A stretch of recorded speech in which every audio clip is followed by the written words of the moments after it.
ஆகா கல்யாணம் சீரியல்ல இனி எபிசோட்ல என்ன நடந்திருக்கு? ஆல்ரெடி பிரபாவுக்கு கல்யாணம் பேசிக்கிட்டு இருக்காங்க இல்லையா? ஸோ மாப்பிள்ளைய பார்த்து ஒரு ஹோட்டல்ல பேசுறாங்க. அதே ஹோட்டலுக்கு வந்து பார்த்தீங்கன்னா, அனாமிகாவும், விஜயும் வந்திருக்காங்களாட்டுக்கு. ஸோ இப்ப விஜயும் வந்து நம்ம பிரபாவும் பார்த்துக்கிறாங்க. இருந்தாலும் வந்து பார்த்தீங்கன்னா, இப்ப எதுவும் பேச வேணாம். ஏன்னா அனாமிகா இருக்கிறதுனால பிரச்சனை நடக்கும் அப்படின்னு சொல்லி 2 பேருமே எதுவுமே பேசாம போயிடுறாங்க.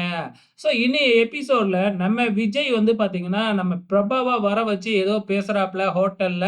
ஆனா இந்த விஷயம் நம்ம அனாமிகாவுக்கு எப்படி தெரிஞ்சதுன்னு தெரியல. ஆனா பயங்கரமா பிளான் பண்ணி போலீஸ விட்டு வந்து பார்த்தீங்கன்னா, இப்ப பிரபாவ அரெஸ்ட் பண்ணிட்டாங்க. பிரபாவ என்ன கேஸுக்கு அரெஸ்ட் பண்ணாங்க அப்படிங்கிறத கூட பிரபா கிட்ட சொல்ல மாட்டேங்கிறாங்க. அந்த இன்ஸ்பெக்டரும் வந்து பார்த்தீங்கன்னா, ரொம்பவுமே திமிருத்தனமா நடந்துக்குது. ஸோ அனாமிகா தான் வந்து பிரபாவ அரெஸ்ட் பண்ண வச்சாங்களா அப்படிங்கிறத நமக்கு இன்னும் காமிக்கல. ஸோ நாளைய எபிசோட்ல அது தெரிய வரும். ஸோ இருந்தாலும் நம்ம பிரபாவ கண்டிப்பா நம்ம சூர்யா இருக்கிறாரு இல்லைங்களா? காப்பாத்திருவாரு. பொறுத்திருந்து பார்க்கலாம்.